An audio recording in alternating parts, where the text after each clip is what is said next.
E hoje, iniciando o nosso podcast da VBF, trazendo aqui os nossos sócios diretores, o Dr. Vladimir Viveiros e o Dr. Carlos Bianchi.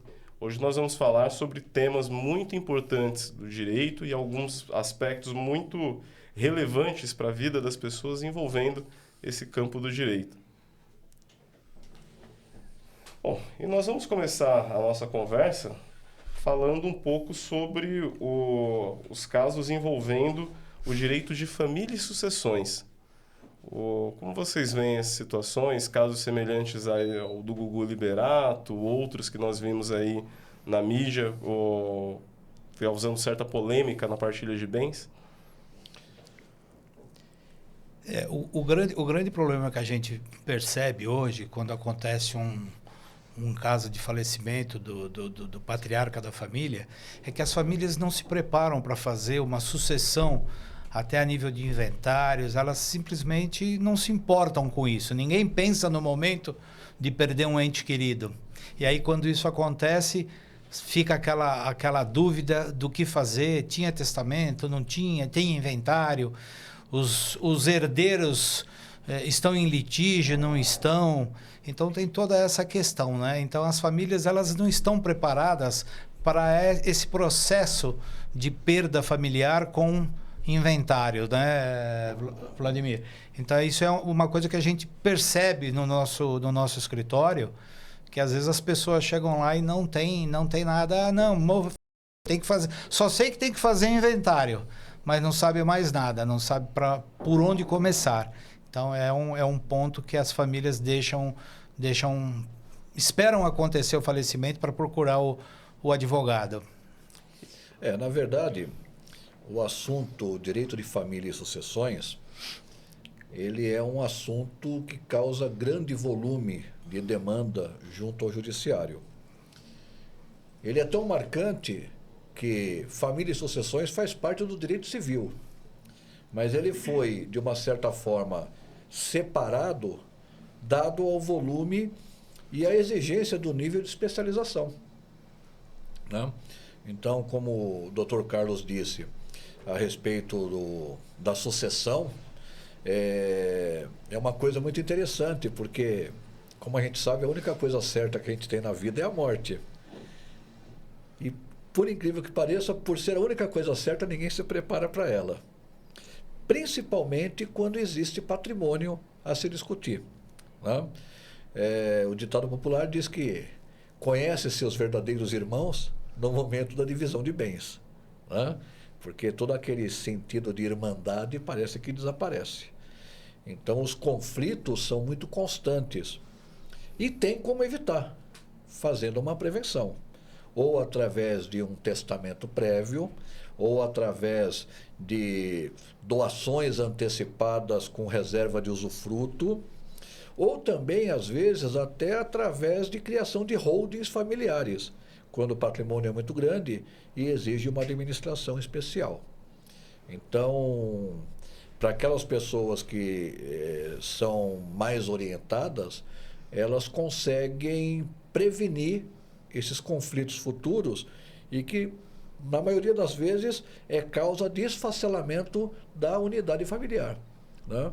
É a causa de separação e aí os familiares passam a ser inimigos ao invés de manter a ligação necessária da amizade dentro da própria família. E é bem interessante essa questão do inventário, propriamente dito. A gente tem alguns casos no escritório em que a gente consegue fazer o processo de inventário, a escritura de inventário, quando não tem litígio, de forma extrajudicial. Você vai no cartório, realiza, é muito mais célere, é muito mais tranquilo. Em termos de custo, fica mais ou menos, um pouquinho talvez mais caro, mas ele é muito mais rápido. Em 40, 50 dias você consegue ter o teu inventário pronto e teus bens todos inventariados. Agora, nós temos casos também que nós temos lá um que tem 45 herdeiros.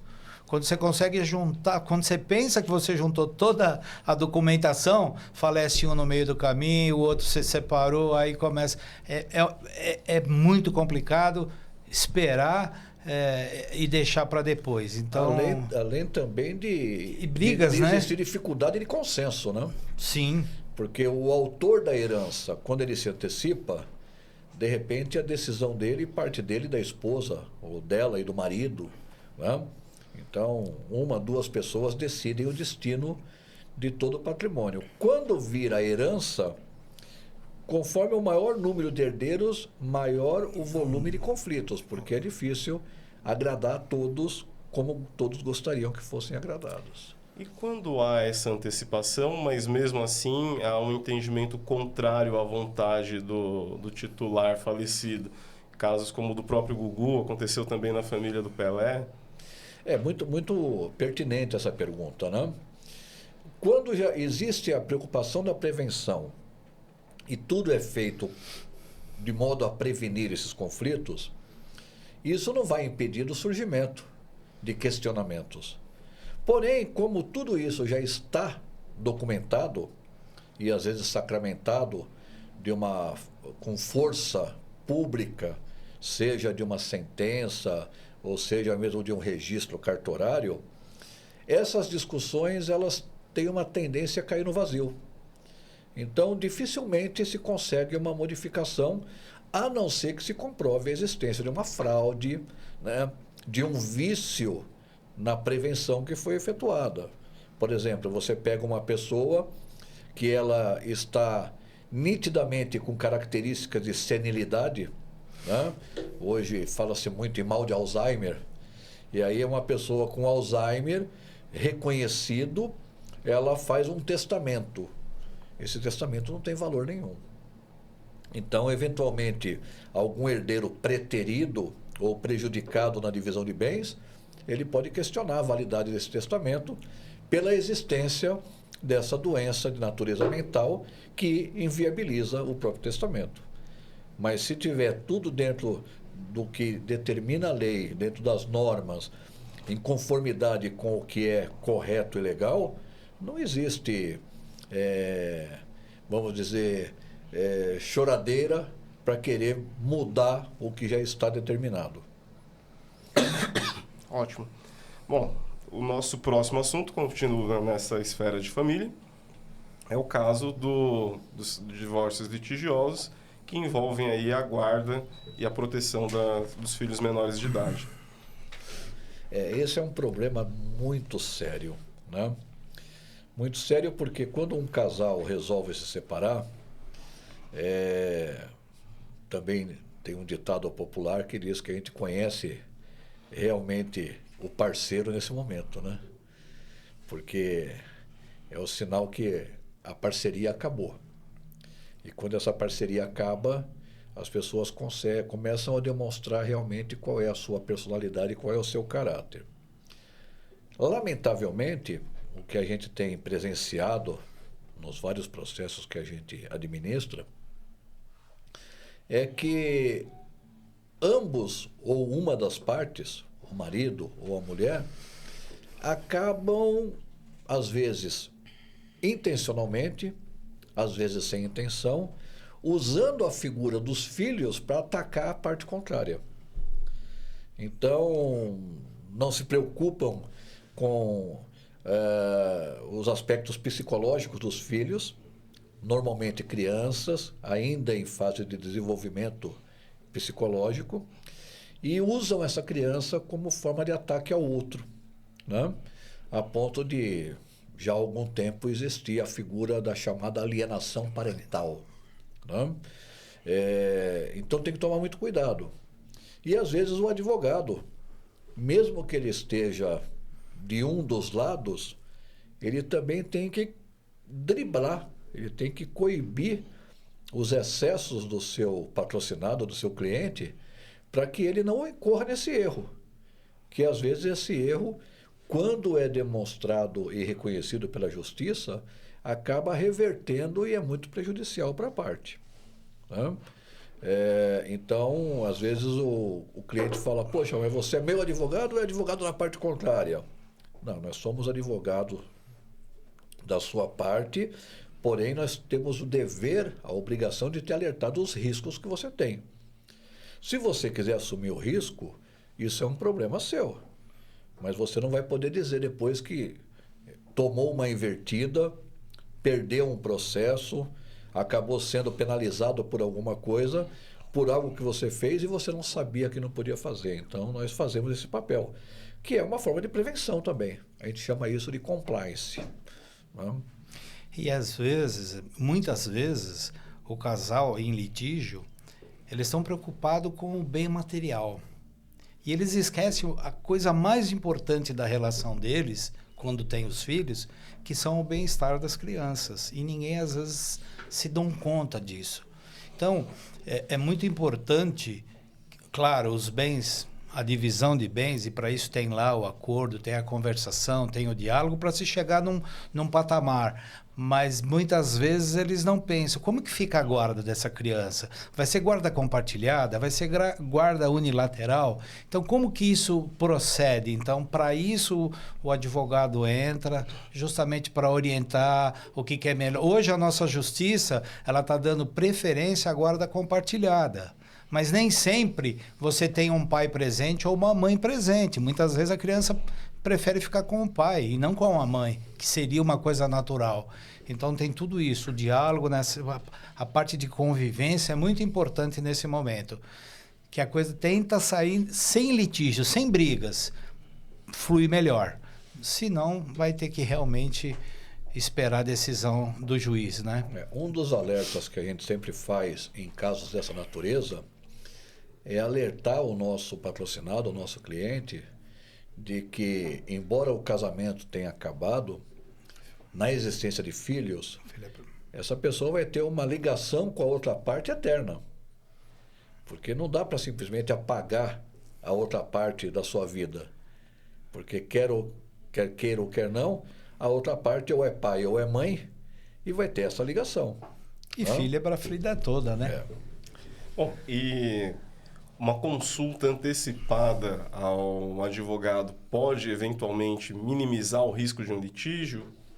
Sem dúvida nenhuma, sem dúvida nenhuma. Hoje, nós podemos dizer que a atuação jurídica do advogado é diferente do que era no passado, onde ele concentrava todo o esforço dele na parte litigiosa, na parte do contencioso, que é movimentação de processo, audiência, né, oitiva das partes, oitiva de testemunhas. Nós podemos dizer que hoje está bem dividido. Né? Hoje muita gente busca uma orientação prévia, às vezes até a fim de evitar o conflito, e isso costuma trazer bons resultados.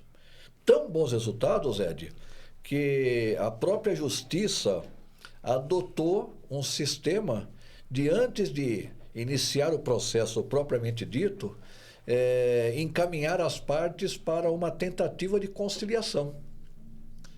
Essas audiências de tentativa de conciliação, que normalmente hoje é feita inclusive por profissionais habilitados, desenvolvidos na área da assistência social, na área da psicologia, tem surtido efeitos bastante produtivos no fato de evitar conflitos que desagam em processos que demandam longo tempo e às vezes faz com que as partes saiam como inimigos mortais. Né? Nós já tivemos caso, por exemplo, que após uma conciliação, o casal separado foi terminar os entendimentos num jantar a dois. Né? Não necessariamente com aquela característica de romantismo, mas com a característica da necessidade de manter uma convivência harmônica com a outra parte, porque, afinal de contas, o que é mais importante nisso tudo é a manutenção da saúde psicológica dos próprios filhos. Sem dúvida. E temos um caso muito interessante, que é de um cliente nosso, que nesse processo de separação, hoje, ele está sendo injuriado pela ex-esposa a ponto de chegar até a ações criminais contra ela. Para você ter uma ideia aonde pode chegar uma relação, o final de uma relação. Né? Sem citar nomes para preservar o nosso cliente, mas está na questão criminal já. Então, porque às vezes a pessoa ela perde o freio e o limite de suas ações, até de forma de conduta moral, E quando ela não consegue obter o seu desejo, né, nesse aspecto da separação, da guarda de filho, do valor de alimentos, né, ela começa a buscar diminuir a pessoa. E essa diminuição, às vezes, ela chega a agressões verbais, com ofensas graves, chega a calúnias, inclusive acusando de mentiras. Eu já tive caso, por exemplo, de que a mãe, com uma criança pequena, ainda sem entender muita coisa, a criança foi levada a entender que tinha sido abusada pelo pai. E isso desagou num processo de apuração, e onde o pai passou a correr um sério risco de ir preso por um abuso que ele não cometeu. Mas tudo isso por quê? Porque na disputa do casal, a mãe se aproveitou desta fragilidade que normalmente é dada para o lado feminino e desenvolveu aí uma história um tanto quanto rocambolesca, né? Levando aí a um desdobramento bastante desagradável. É óbvio que depois disso tudo, é impossível que esse casal tenha, no mínimo, não vou dizer amizade, mas uma convivência harmônica, né, para poder continuar no relacionamento com a criança, né? Então, é muito delicado. O papel do advogado e do nosso escritório nesse sentido está voltado justamente para isso, está nesse sentido. Então, não fazemos apenas uma defesa de posicionamento, fazemos também um papel de orientador. O advogado acaba sendo aí um pouquinho assistente social, um pouquinho psicólogo, conselheiro, um pouquinho conselheiro, um pouquinho líder espiritual. Né? Bom, e assim como os líderes espirituais, os advogados também têm sido muito procurados em casos envolvendo os planos de saúde, que muitas vezes se recusam a realizar determinados procedimentos que estão ou não estão no contrato. E a justiça muitas vezes entende que o hospital ou o plano de saúde é obrigado a realizar tal procedimento que não esteja em contrato. Outras vezes entende que não há obrigação para algo que está no contrato. Como é que fica essa relação? Então, a gente entende que se a pessoa tem um documento, né, um receituário médico indicando para tal procedimento, o médico não faz isso aleatoriamente de qualquer jeito. Se ele colocou no papel e está dizendo que ele precisa, que o paciente precisa daquele procedimento, não tem o porquê o plano recusar. Ah, mas o meu plano não cobre tal coisa. Pois é, não está no tal rol da ANS, mas o rol da ANS ele é exemplificativo, ele não é taxativo. Então, se você não está, então a gente orienta, vamos entrar com uma ação, com uma liminar e vamos pedir para o juiz determinar que o paciente obtenha esse tratamento. Porque muitas vezes é tratamento de câncer, é tratamento de uma doença grave ou de um remédio extremamente caro, em que de fato não está isso no contrato que ele assinou com o plano médico. E para isso que existem as liminares, para que a gente consiga, junto ao juiz, uma autorização para que aquele paciente possa resolver o seu problema de saúde. Então, a gente não concorda muito com essas coisas de que não pode ter. O plano de saúde não cobre e não vai fazer. Não. Nós vamos brigar pelo paciente, pelo nosso cliente, até ele conseguir o tratamento. Com certeza. O que é importante ressaltar é que nós temos, dentro da nossa Constituição, a nossa tão surrada Constituição, alguns direitos fundamentais que são inafastáveis. E um desses direitos é a inviolabilidade do direito à vida. E a questão da saúde passa por isso. Então, toda vez que a vida de alguém é colocada em risco, e mesmo que exista um contrato prévio, esse direito fundamental, ele supera até mesmo aquilo que é pactuado particularmente. Porque, embora dentro do direito exista um entendimento de que o contrato é a mesma coisa que lei entre as partes contratantes, mas também na nossa Constituição diz que o contrato não pode ferir ou aquilo que já foi decidido, ou aquilo que está perfeitamente elaborado, ou aquilo onde as partes, por algum motivo, estavam incapacitadas de decidir. Como, por exemplo, em alguns contratos de adesão, onde a parte mais poderosa impõe as suas vontades à parte mais fraca, que não tem opção de escolha. Ou ele aceita aquilo, ou ele não contrata. E por uma necessidade ele acaba aceitando. E quando ele precisa, aí vem, mas a cláusula tal diz que não pode, a cláusula tal diz que não pode. Aí isso nós chamamos de contratos leoninos. E o nosso próprio Código de Defesa do Consumidor, ele deixa bem claro que as cláusulas leoninas, ou as cláusulas abusivas, pelo Poder Judiciário, são interpretadas em desfavor de quem elaborou o contrato. Né? Então, existe uma área de atuação gritante, muito grande.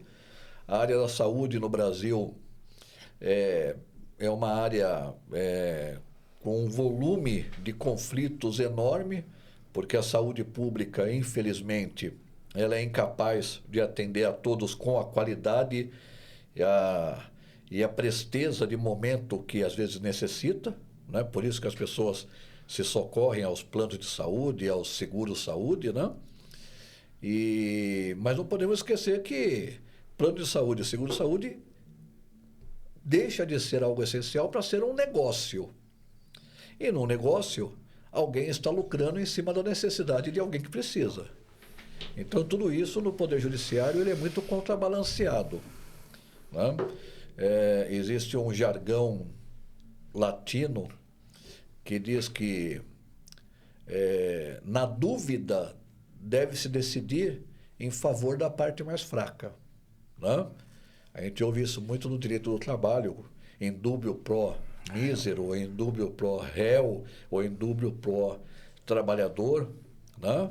Então, a parte mais fraca ela sempre tem uma proteção a mais na hora de interpretar os fatos e aplicar a lei. E com relação a isso, nós estamos muito bem alinhados a essa forma de decidir dos tribunais, buscando, às vezes, até contrariar aquilo que está contratualmente previsto, por serem cláusulas abusivas e, portanto, sem nenhum valor jurídico.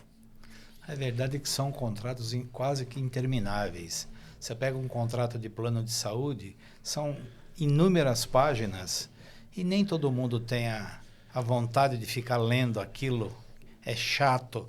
Então a pessoa vai simplesmente assina. E hoje, com a facilidade do mundo digital, se assina tudo pelo computador, ninguém lê aquele monte de coisa. E às vezes, então, Carlos, não é nem a questão de ser chato ou de não ler.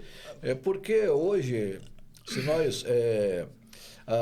o direito tem uma coisa muito interessante, Ed, que ele sempre toma por base a interpretação do ser mediano. Né?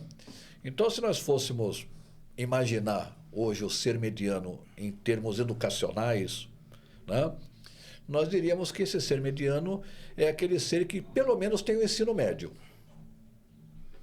Né? Só que você vai fazer um levantamento junto à sociedade e você vai ver que temos ainda muitos analfabetos, temos muitos semi-alfabetizados, né? E alguns que até com o ensino médio ainda têm dificuldade de interpretar.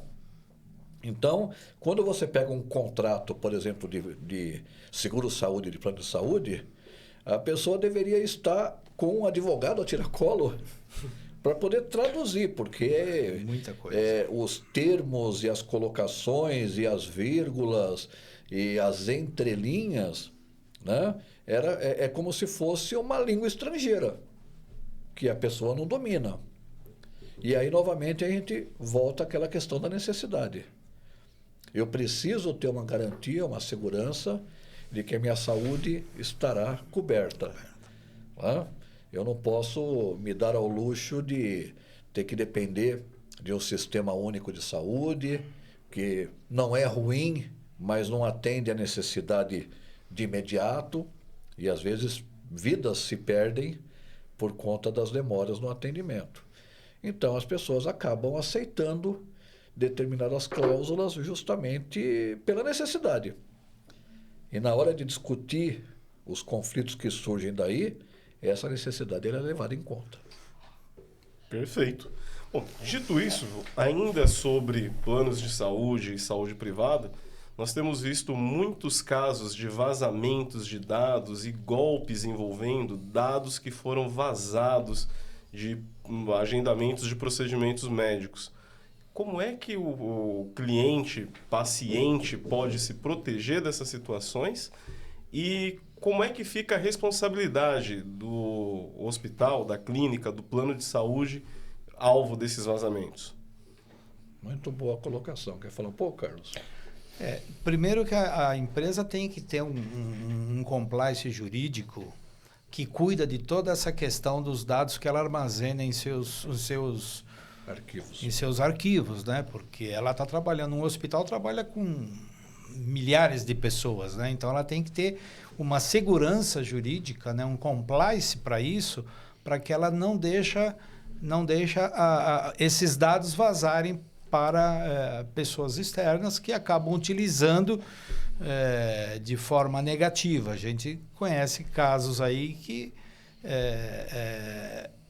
os hospitais às vezes entram em contato, né? Teoricamente que não são os hospitais, mas são pessoas que buscam, que acabam obtendo esses dados e acabam usando de forma negativa para dar golpe, muitas vezes.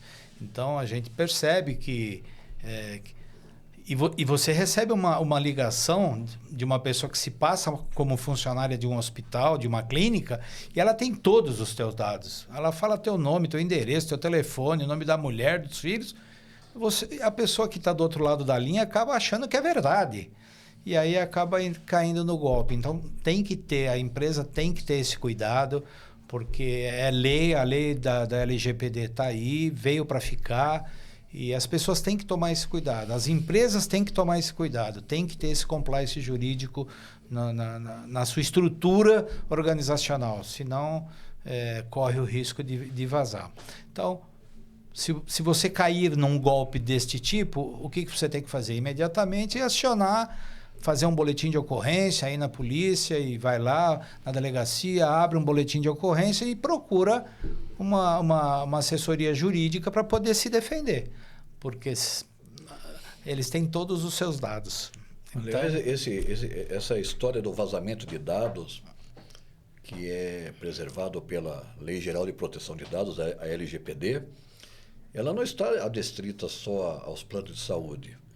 Nós temos um caso no nosso escritório, onde a cliente, ela, num determinado momento do mês que ela estava avolumada de trabalho, ela recebeu uma ligação de uma pessoa supostamente se identificando como gerente da conta bancária dela, noticiando que haviam tentado fraudar a conta dela e que, por uma questão de segurança, precisaria mudar alguns parâmetros da conta.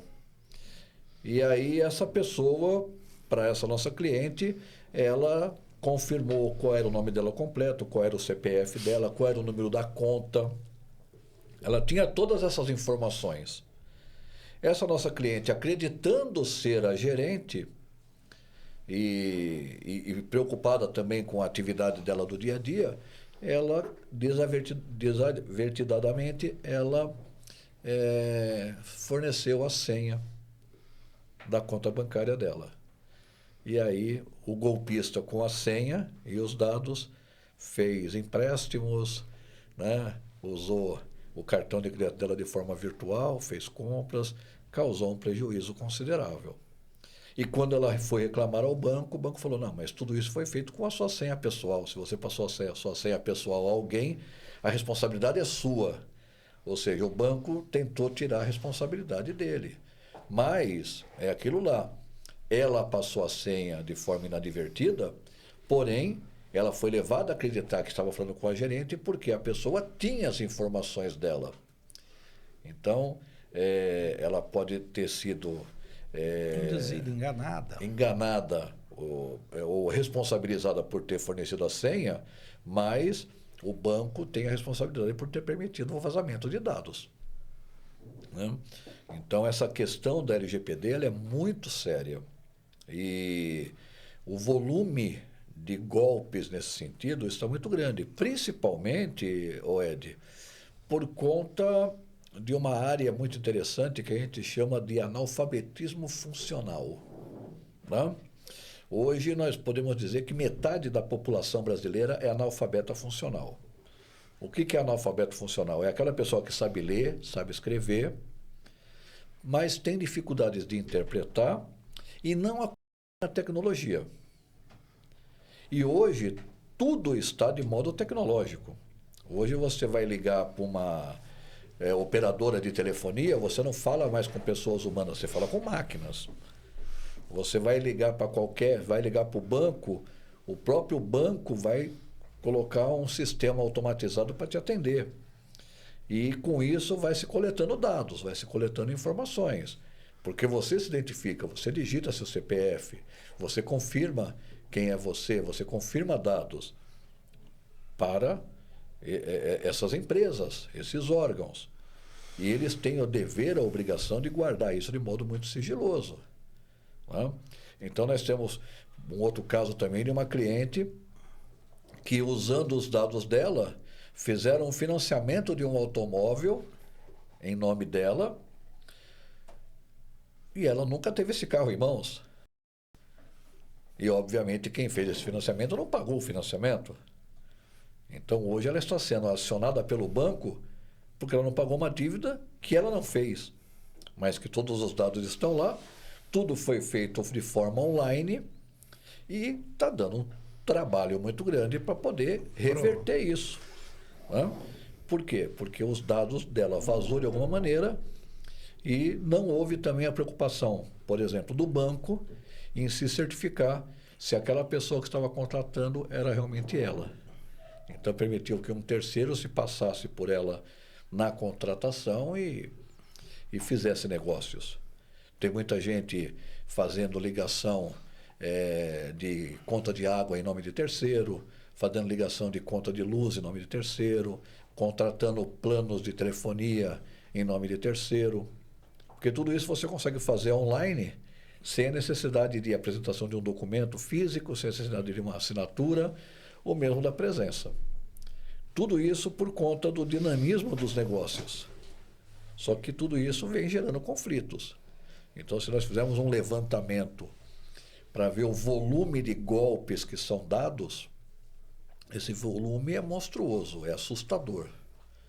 A ponto de, se as pessoas pararem para pensar, elas terão muito cuidado em fazer qualquer tipo de relacionamento por internet, por telefone mesmo, com quem não conhece e não tem certeza de conhecer. Porque até hoje mesmo a inteligência artificial está dublando a sua voz, né? Então alguém pega a sua imagem, pega a sua voz e faz você falar coisas que você nunca disse, né? Através da inteligência artificial. Então, as empresas que acabam também fazendo contratações nesse sentido têm que tomar muito cuidado, porque pode estar tomando um prejuízo grande, né? Por exemplo, no caso do banco, o banco acabou pagando. A minha cliente tomou prejuízo, mas o banco também tomou prejuízo. Alguns juízes dizem, mas o banco também tomou prejuízo, então não tem que cobrar nada dele. Mas espera aí, e como é que fica o prejuízo final? Alguém falhou. Você falhou porque você deu a sua senha ou o banco falhou porque deixou vazar os dados do cliente? Aí é uma questão de colocar na balança e ver de quem é a responsabilidade maior. E os danos, às vezes, superam até mesmo o aspecto meramente material. Aí nós vamos caminhar para os chamados danos morais, né, Carlos? Exatamente. O dano moral é importante, né? Porque atinge a honra da pessoa, né? A subjetividade. Então é difícil até de provar, mas normalmente o dano moral atinge a honra da pessoa, né? Ela foi enganada, ela foi violentada, né, moralmente com uma situação dessa. E você vai no banco e você não tem força para lutar contra o banco, né? Você vai lá, fala com o gerente fala, mas você usa a sua senha. Mas ela foi enganada, ela foi ludibriada, ela foi induzida a passar os, né? Principalmente, o que acontece muito é com pessoas da terceira idade. Isso é muito comum. Pessoal aí, os aposentados e tal. O golpe do INSS, receber né? ligações de pessoas se passando por gerente ou da área, ou de qualquer área do banco. E as pessoas acabam acreditando e confirmam a senha, confirmam o número de conta, tudo. Então, realmente, você ser enganado e às vezes não é um mero de sabor. Não é um mero de sabor, é realmente você teve a sua honra, você foi enganado, né? Então isso é muito ruim. A sensação que você tem de não poder lutar com uma empresa, tentar provar que você está sendo verdade, mas eu estou falando a verdade e o gerente olha para você, mas você usou sua senha. Como é que, né? Isso numa situação suspeita, eu procuro meu advogado antes de cair no golpe. Consigo ter uma assessoria jurídica nesse sentido? Ou já tendo sido vítima do golpe, de repente, posso contar com o auxílio do advogado para mediar essa conversa com a empresa, seja o banco, seja o plano de saúde? Com certeza sim, com certeza sim. E é o mais indicado, né? É que é difícil você receber uma ligação hoje e falar, peraí que eu vou falar com o meu advogado. Me liga mais tarde. Ninguém toma essa atitude. A questão dos golpes, então o que é importante ressaltar difícil. É que o golpe é uma questão de momento. Né? Como no caso dessa nossa cliente, a pessoa, o golpista deixou para ligar para ela no momento onde sabia que ela tinha um volume de trabalho tão grande que ela não tinha concentração total na ligação telefônica. Porque ela estava no telefone, mas estava preocupada com os prazos que ela tinha que cumprir do trabalho dela. E o golpista, ele se aproveita são desses momentos. Ele se aproveita também, às vezes, da euforia. Né? Por exemplo, você já deve ter visto casos de imobiliárias que saem assediando os turistas em instâncias turísticas para vender habitação coletiva, né? Ou habitação partilhada entre vários proprietários. Eles montam uma forma de apresentação que enche os olhos da pessoa, que está ali a passeio, está maravilhado com o local e que acaba se empolgando e adquirindo uma cota de uma suíte, de um apartamento, que depois ele vai descobrir que ele vai, quando muito, conseguir usar uma vez na vida e outra na morte, só que ele já pôs dinheiro, aplicou, investiu e tudo mais. Hoje nós temos decisões dos tribunais já reconhecendo a nulidade desse tipo de contratação e colocou um pouquinho de freio nessa festa dessas ditas imobiliárias que se aproveitavam disso. Né? Então, o golpe, quando ele acontece na questão de momento. E nessa questão de momento, nem sempre a vítima ela tem a oportunidade de fazer uma consulta preventiva. Mas quando acontece e ela logo na sequência procura por um apoio jurídico, dependendo da situação, o advogado até consegue de imediato reduzir os efeitos do golpe. Né? E, dependendo da situação, até identificar os golpistas com precisão e buscar reparação. Agora, quando a pessoa demora para acordar para o prejuízo que tomou, quanto mais tempo demora para procurar o advogado, para procurar uma assessoria, uma consultoria, fica mais difícil a recuperação. E aí fica dolorido também para a pessoa, porque moralmente ela fica abalada. Porque o amor próprio da pessoa é reduzido. Né? Como é que eu fui me permitir ser enganado dessa maneira? Né? Então isso afeta. O dano moral, ele é uma dor de caráter psicológico. Tanto que ele não é mensurável. Quanto vale a sua moral? Né? De repente, eu faço uma piada com você é uma piada suficiente para você sorrir e achar graça. Mas também pode ser uma piada que pode te ofender. E ela pode te ofender a ponto de você remoer eventos do passado e sofrer mais com isso, né? Então é algo bastante personalíssimo, subjetivo, né? Mas que quando demonstrado, ele é indenizável. Porque embora a moral não tenha valor financeiro, mas uma indenização financeira ajuda a minorar a dor. Com certeza. Né? Bom, posto que temos ainda 10 minutos apenas para a gravação, queria saber Já? se tem algum dos Poxa. temas que nós passamos que vocês vejam como prioridade para que nós possamos abordar, que não tenha sido tratado ainda. Se não, a gente utiliza esse tempo dando sequência no... Casos trabalhistas é interessante que tem bastante, né, Vladimir? Eu acho que dentro da seara do direito, nós temos áreas bastante diversificadas, né? Nós temos as questões de natureza trabalhistas, né? Onde, embora tenha sofrido alguma redução, mas não tão considerável, os conflitos trabalhistas ainda persistem, né?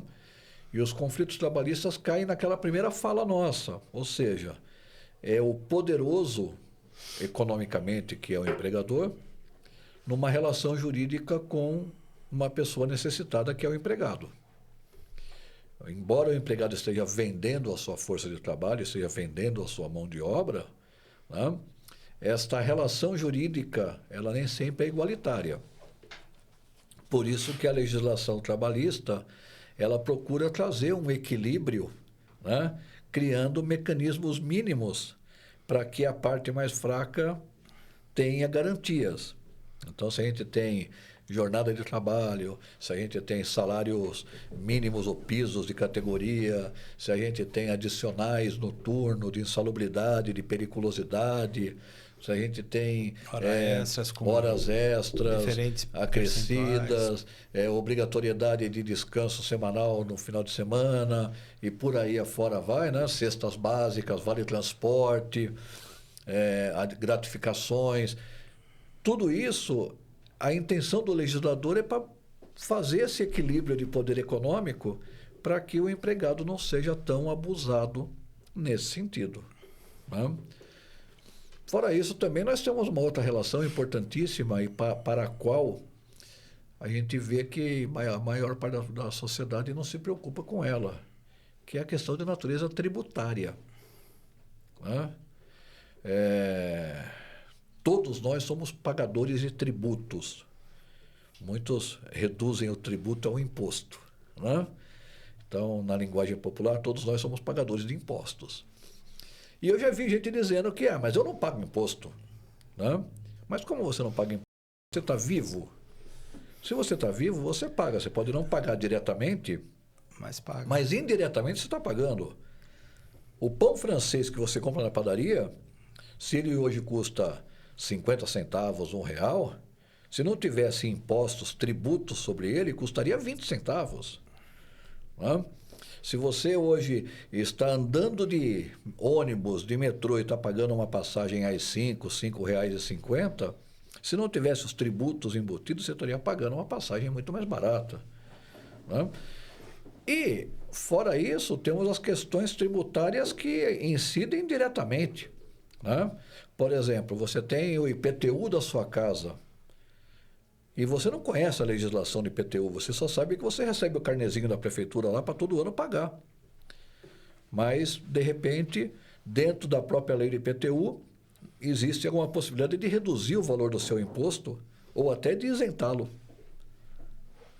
Como é o caso do IPVA, como é o caso do próprio imposto de renda, né?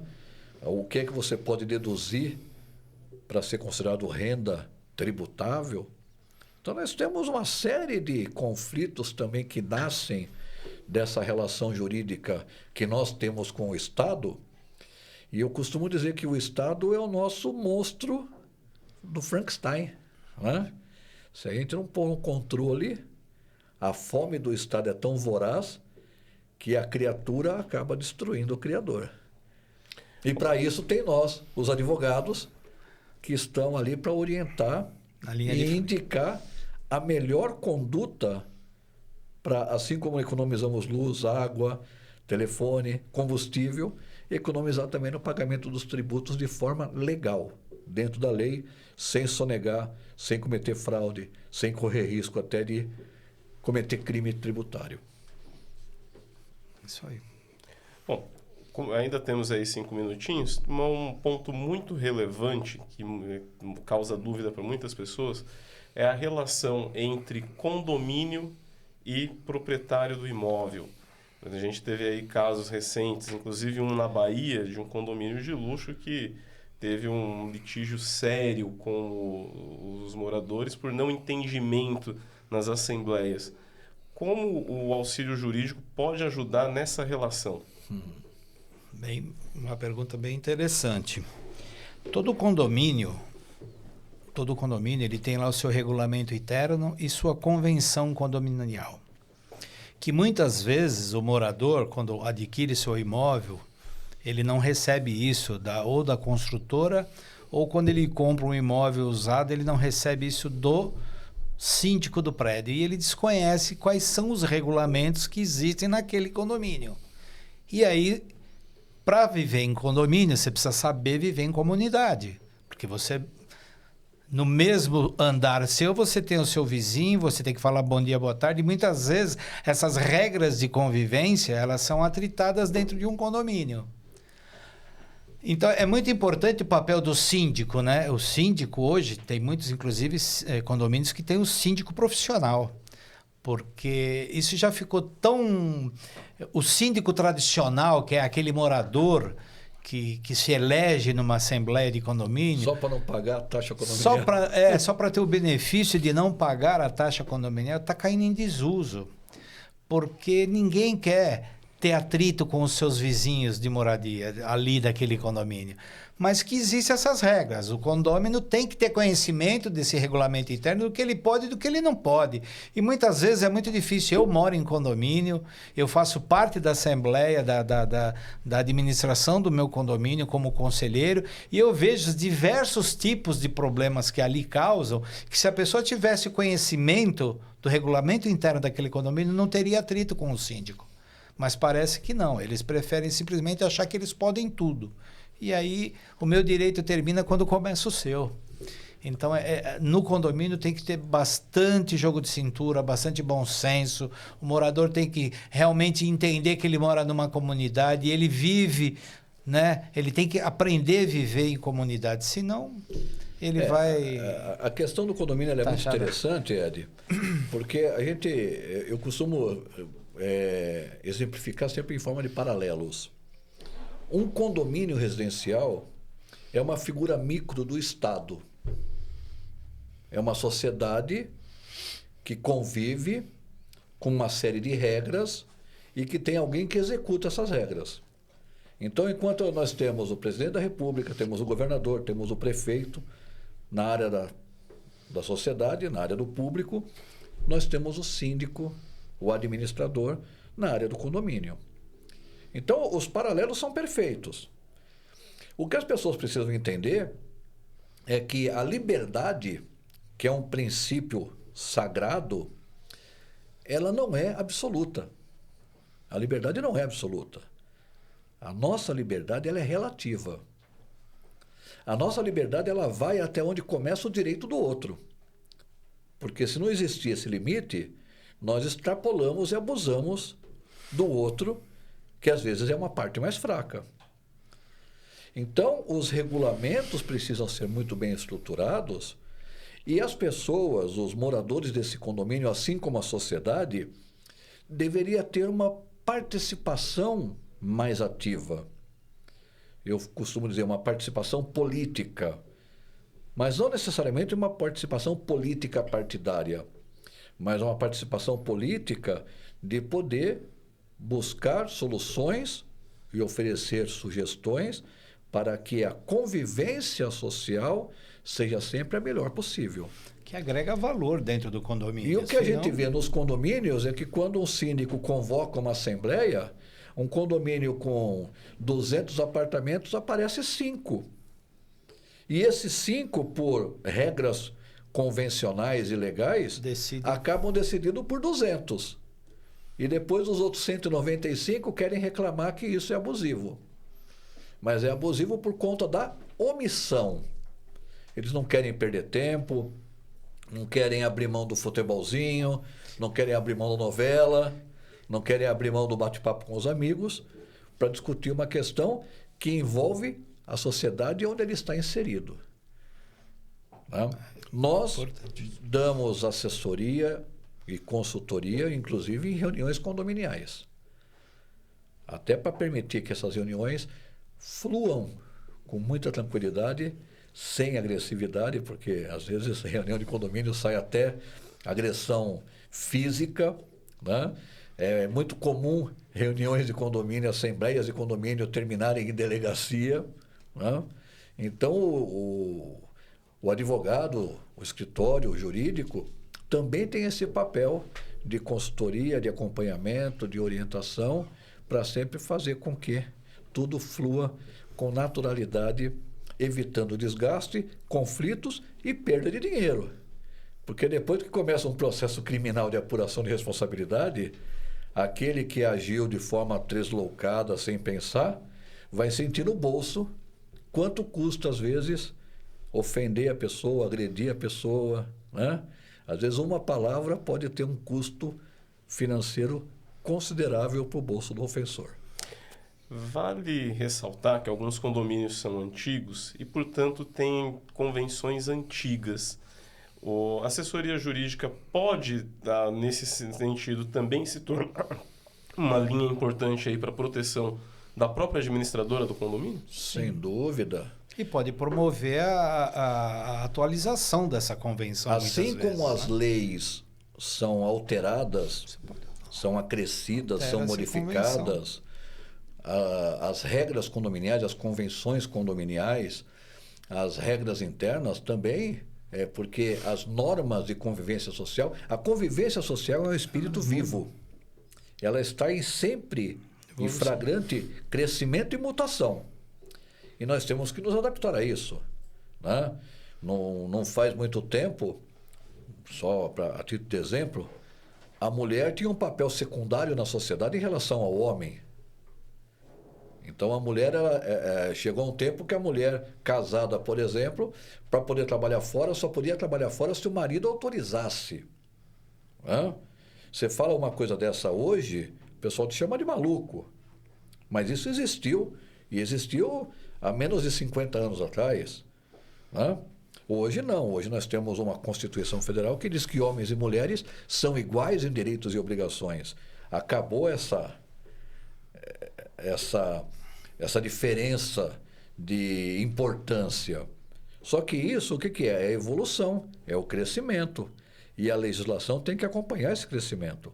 Seja na área pública, no nosso relacionamento social do dia a dia, seja na área do condomínio, que é um relacionamento social um pouco mais restrito, mas dentro de um grupo de pessoas. E existem vários escritórios hoje que trabalham para condomínios, né? Nós já demos assessoria, então você também vai dar assessoria para o síndico e seu conselho. Ou seja, porque o síndico, ele trabalha com o quê? Ele trabalha com contratos. É o contrato de limpeza, contrato de portaria, o contrato de manutenção de elevadores. Então, o papel do advogado e do escritório da advocacia é de aconselhamento para esse síndico também. Muitas vezes ele tem funcionários próprios ainda, então tem a questão trabalhista, então o advogado também atua pro lado, né, do condomínio, né, contratado pelo condomínio. E isso o nosso escritório também tem esse viés também, de dar assessoria para condomínios também. Só para finalizar, Ed, alguns anos atrás, a Ordem dos Advogados do Brasil fez uma campanha maciça para a sociedade como um todo, com um slogan: consulte sempre um advogado. Antes de tomar alguma atitude que possa ter repercussão na sua liberdade ou no seu patrimônio, consulte sempre um advogado.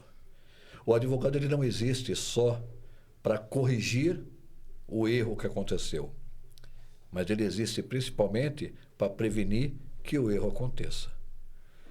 E essa questão da prevenção não é uma cultura tão disseminada ainda na nossa sociedade, mas é algo que a gente precisa ir mudando pouco a pouco.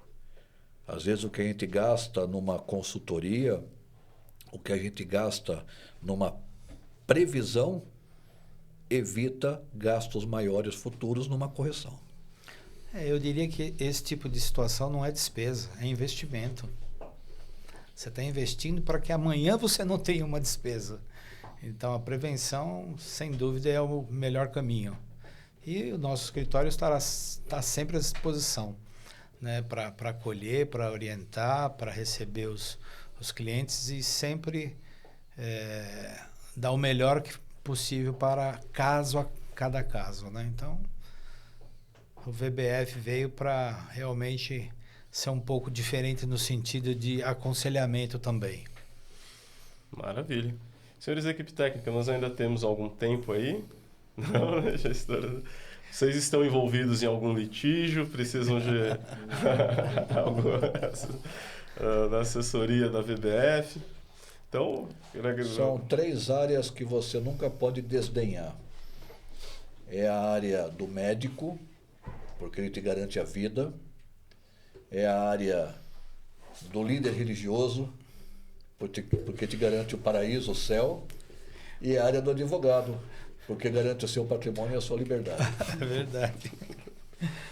Bom, então vou pedir que vocês permaneçam aí, né? Os rapazes estão finalizando ali o vídeo.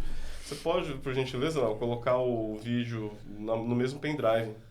Pode até ser na mesma pasta que veio o vídeo para a TV. O que você achou?